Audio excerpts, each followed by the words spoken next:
आकुल व्याकुल करती रहती है। जब तक जीव आकुल व्याकुल होता रहेगा, उसको नियम से अशुभ कर्मों का आश्रय होता रहेगा, और यदि आकुलता व्याकुलता छोड़ दे तो जीव उन परिणामों से, प्रशस्त परिणामों से पुण्य बंध का कारण बनती है। जीव के कौन से परिणाम जीव को पापाश्रय कराते हैं और जीव के किन परिणामों से जीव को शुभ और पुण्यभूत आश्रय होता है, यह जीव विचार नहीं कर पाता। जो दूसरों को कष्ट दे, जब जब हम दूसरे को कष्ट देते हैं तो पुण्य बंद होगा कि पाप बंद होगा? पाप बंद होगा, बिल्कुल सत्य है। और जब हम स्वयं को कष्ट देते हैं तो पुण्य बंद होगा, सत्य ना? जब हम स्वयं को कष्ट दें तो पुण्य बंद होगा या पाप बंद होगा? अभी तक लग रहा था कि महाराज जी जब दूसरे को कष्ट दिया जाता है उससे पाप बंद होता है, तो स्वयं को, दूसरे को कष्ट देने से पाप बंद, तो स्वयं को कष्ट देने से पुण्य बंद।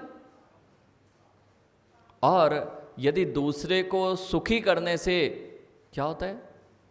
दुखी को, दूसरे को सुखी करने से पुण्य बंद, और स्वयं को दुखी करने से पाप बंद, सत्य ना? आप देखना, यानी जो जो पर को दुखी कर रहा है वह सब पाप से बंधेंगे, बिल्कुल सत्य है ना? बिल्कुल सत्य नहीं है। दूसरे को दुख देना पाप बंद, अगर ऐसा नियम बना लोगे कि दूसरे को दुख देने से पाप बंद होता है और स्वयं को दुख देने से पुण्य बंद होता है, तो इस जगत में ना तो पुण्य पाप की व्यवस्था बन पाएगी और ना इस संसार की व्यवस्था सुचारू रूप से चल पाएगी, और ना ही इस संसार से कोई पार हो पाएगा।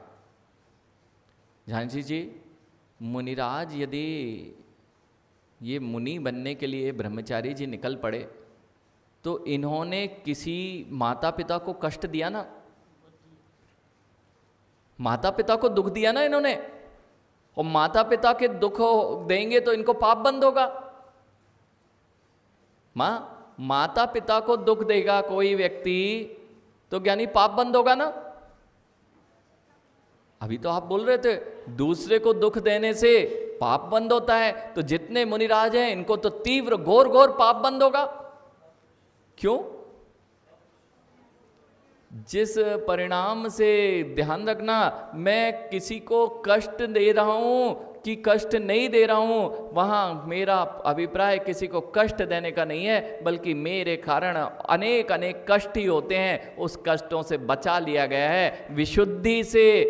ध्यान रखना, यदि कष्ट देने से पाप बंद होता है ना, तो आशीष कभी पत्थर से पैर टकराया? तो पत्थर को पाप बंद होना चाहिए ना? क्यों? पत्थर ने तुम्हें कष्ट दिया ना, तो बंद का कारण कौन बन जाएगा? वो पत्थर बन जाएगा, सत्य ना मां?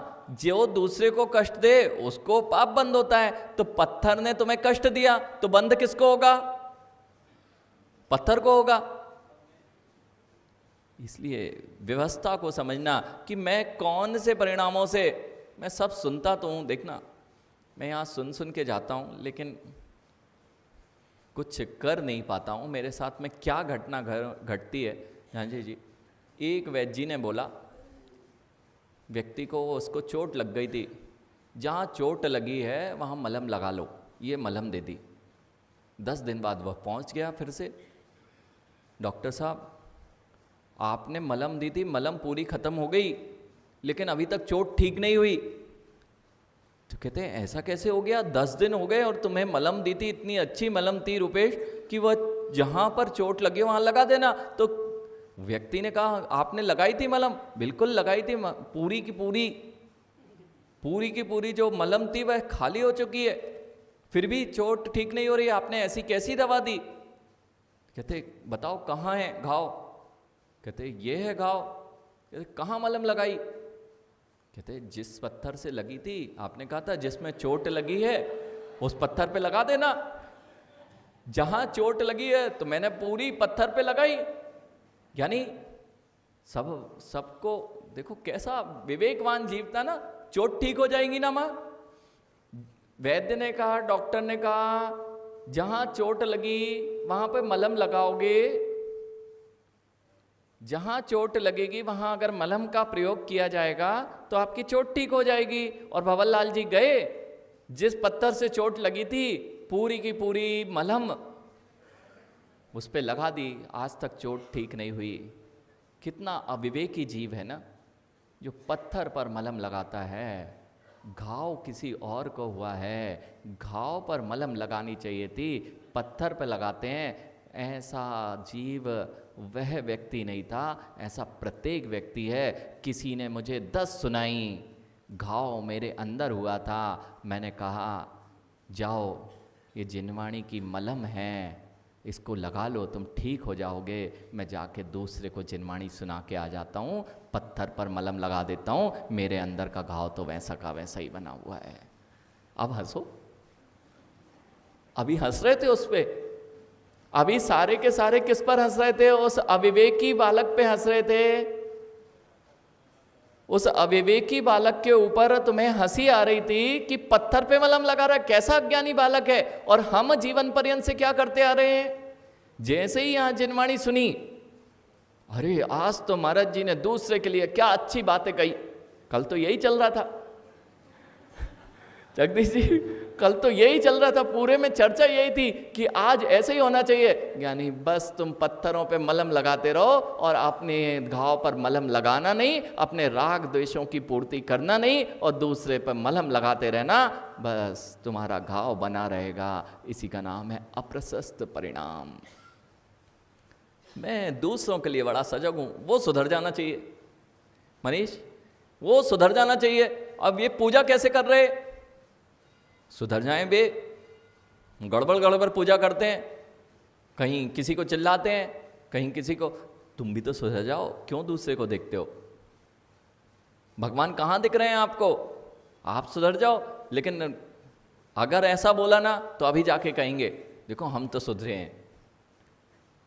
अभी क्या बताएंगे? अब ये बताएंगे जाके कि हम तो सुधरे, हम ऐसा नहीं करते। मतलब अभी तुम्हें दूसरे बिगड़े दिख रहे हैं, अभी आपको दूसरे बिगड़े दिख रहे हैं, इसलिए आप अपने आप को सुधरा महसूस कर रहे हैं। लेकिन यही दृष्टि बदल जाए, यही तो आज तक मैं करता आया हूं। मुझे लगता था कि मैं किसी को कष्ट दूंगा। देखना लोग इतने, अगर ये वो बालक बैठा मुजफ्फरनगर का ज्ञानी, बेटा इसको कहो कि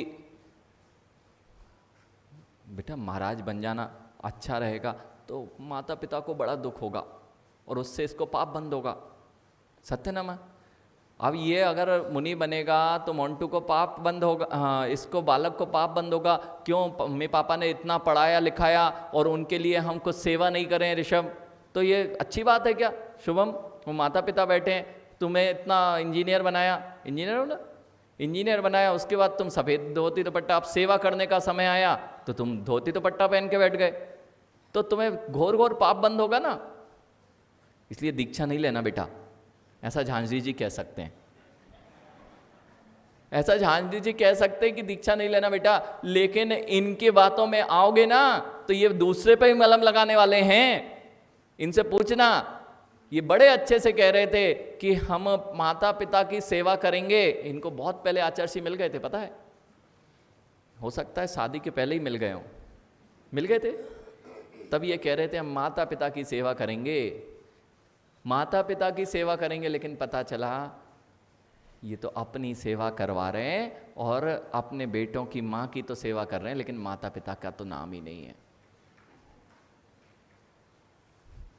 बिल्कुल ऐसे ही है, सच यही है ज्ञानी। ये सब अपनी पूर्ति के लिए ऐसा कहते हैं, मलम किसी दूसरे पर लगाई जाती है। अपने अंदर जो वासनाओं की और राग द्वेष की पूर्ति हो रही है उस पर कभी घाव पर हम मलम नहीं लगाते। जिनवाणी सुन के जाते हैं, दूसरे को सुनाते, पूरी की मलम की डिब्बियां क्या, शास्त्रों की पोथियां पढ़ के ऋषभ और सुना के आ गए। किसी भी जगह पे जाके पता चला अपने अंदर तो पूरा घाव बना रहा और दूसरे के अंदर सब कुछ सुना के आ गए। ग्रंथ के ग्रंथ पढ़ डाले लोगों ने। दिव्यांग देव प्रियांश, यानी ग्रंथ के ग्रंथ पढ़ डाले, लेकिन ग्रंथियां तो खुली नहीं। ग्रंथियां तो बढ़ती जा रही हैं ग्रंथ पढ़ने से, लोगों के अंदर में मंदिर आ रहे हैं, पूजा कर रहे हैं, पाठ कर रहे हैं, लेकिन अंदर में राग द्वेष कषाएं बढ़ती जा रही हैं। तुम कर क्या रहे हो? ग्रंथ पढ़ने से तुम्हारा काम नहीं बनने वाला है। जैसा ग्रंथ झांझी जी वो अलमारियों में भरे रखें, ऐसे ग्रंथ तुम्हारी यह मन की अलमारी में रख दिए जाएं। उस अलमारी को कितना लाभ हो रहा है ना ग्रंथ का, ग्रंथ पढ़ने से कितना लाभ हो रहा है ना अलमारी को। ग्रंथ पूरे के पूरे उसमें रखें और आप गए, अच्छी पूजा सुबह से गए और वहां पर अर्घ चढ़ा के आए, मां खूब लाभ हुआ ना।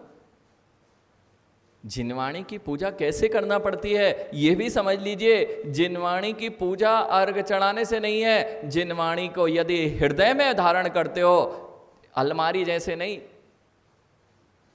हाँ, दो तरह से जिनवाणी धारण की जा सकती है। एक तो अलमारी में जैसे रखी हुई है, ऐसी जिनवाणी हमने भी अपने हृदय में धारण कर रखी है। वह रखी तो है लेकिन अलमारी का कुछ भी अच्छा बुरा नहीं कर पाती। अलमारी का कुछ अच्छा बुरा करने में सक्षम है क्या? ऐसे ही मेरे अंदर में अनेक अनेक ग्रंथ मैंने संजो के रख लिए, सजा सजा के रख लिए। जब जो पूछे ऋषभ वह गाथा हमने बोल दी, सुना दी, लेकिन वह सुनाने से तुम्हारा काम नहीं बनेगा। दूसरे के लिए तो सुनाई है, अंतरंग में कितनी उतारी है तब तुम्हारा काम बनेगा। शुभम, दूसरों का कल्याण करो या ना करो, लेकिन दूसरों के कल्याण में अपना अकल्याण मत कर लेना। दूसरों की सारी सहायता करते करते मिले लेकिन अपना ही अकल्याण करते मिले। हम परिवार के लिए क्यों फंसे आशीष? परिवार में इनका भरण पोषण करना है, ये करना है, वो करना है, इसलिए करते क्या है? अपने साथ में क्या हो रहा है? अपने अंदर दिन भर संकल्प विकल्पों की धारा बहा करती है और वह संकल्प विकल्पों की धारा अशुभ मन वह तुम्हारे पाप का आश्रय कराता है। आज यही तो प्रकरण चल रहा है। कल हमने देखा था हम कैसे कैसे अशुभ भाव करते हैं। जिनालय में भी आकर, हम जिन मंदिरों में भी आकर अशुभ को कहाँ छोड़ पा रहे हैं। यह आश्रय भावना कह रही है कि अशुभ परिणाम कभी भी आपको शुभ का बंध नहीं करा सकते। अशुभ परिणाम चाहे मंदिर में बैठ के करेंगे, मंदिर के नाम पर करेंगे, वहां नियम से तुम्हें अशुभ का ही बंध होता है। लेकिन फिर शुभ का बंध कैसे होता है? पुण्य का बंध कैसे होता है? यदि दूसरों को दुख देने से मां क्या होता है? दूसरों को तो दुख देने से पाप बंद होता है ना, पाप बंद होता है। यानी फिर सबसे ज्यादा पापी मुनिराज हो जाएंगे ये सारे जगत को छोड़ के। इसलिए यह बिल्कुल व्याप्ति घटित नहीं हो रही है आपकी कि दूसरों को दुख। तो फिर सुख, जब दूसरों को दुख देने से पाप बंद नहीं होता है तो स्वयं को दुख देने से पाप बंद होता है ना। स्वयं को दुख देने से पाप बंद होता है ना मां? स्वयं को दुख देने से पाप बंद होता है ना? बिल्कुल होता है महाराज जी। स्वयं को दुख देते हैं तो पाप बंद होता है। संश्लेषित परिणाम करोगे, नियम से पाप बंद होगा। लेकिन मां, मुनिराज केस लॉन्च करते हैं ना तो दुख होता है ना, तो पाप बंद है ना, तो केस लॉन्च नहीं करने चाहिए ना। ज्ञानी प्रियांशु, केस लॉन्च किस लिए नहीं किए? घर वालों को दुख ना हो इसलिए मुनि नहीं बने। ग्रंथ तो पढ़े, तुमने सब पंडित आदमी है, वैद्य परिवार का है ना। हाँ, ये सब पंडित जी बैठे हैं और पंडितों के बीच में पड़ा हुआ है और ग्रंथों के ग्रंथ पढ़ डाले और ग्रंथियां नहीं खोल पाए बेटा, तो ग्रंथ कुछ नहीं करने वाले। आज हो ही रहा है, यही हो रहा है। ग्रंथ के ग्रंथ हमारे हृदय में विराजमान हैं, लेकिन उतनी ही जटिल ग्रंथियां हमारे हृदय में आती जा रही हैं। ग्रंथ हो गए, ग्रंथियां, गांठें खुल नहीं, गांठें बढ़ रही हैं। जितने भी मंदिर के बीच में दीवालें हैं, जितने भी स्वाध्यायी जीवों के बीच में दीवालें हैं, ये ग्रंथियां खोलने के लिए थी कि ग्रंथियां बढ़ाने के लिए थी? पता चला हम अमुक पक्ष वाले, हम अमुक पंथ वाले, हम जिन धर्म को कितने पंथों में बांटने वाले, जबकि जिन वाणी तो ये कह रही है कि जो सबको एक देखने लग जाता है उसका नाम जिनेंद्र भगवान की वाणी है। और हम अपने ही भाई पड़ोसियों से ये कह देते हैं कि ये हमारे परिवार के नहीं हैं। झांझी जी, आज तो ये ऐसी व्यवस्था बन गई है कि दो भाइयों के अगर पुत्र हैं, दो भाइयों के, एक ही परिवार में दो भाई रहते हैं, एक निश्चय वाले हैं तो दूसरे व्यवहार वाले हैं। अब निश्चय वालों की शादी जैनियों क्या होगी ये निश्चित नहीं है, ध्यान रखना। निश्चय वालों की शादी प्रियांशु जैनियों क्या, अगर वहां मुनिराज के आहार होते तो हमारी बेटी वहां कैसे जा सकती है? मुनिराज के आहार होते हैं वहां हमारी बेटी कैसे जा सकती है? यानी ग्रंथियां बढ़ा रहे हो, ग्रंथियां लगा रहे हो कि ग्रंथियां खोलने के लिए स्वाध्याय कर रहे हो। दीवालें खड़ी करते जा रहे हो, दीवालें तो खड़ी करते जा रहे हो, कह रहे हो हम स्वाध्याय कर रहे हैं। जिस दिन दीवालें गिरने लग जाएंगी उस दिन पता चलेगा कि तुम्हारा स्वाध्याय स्वाध्याय है, नहीं तो अभिमान कषाय की पुष्टि है।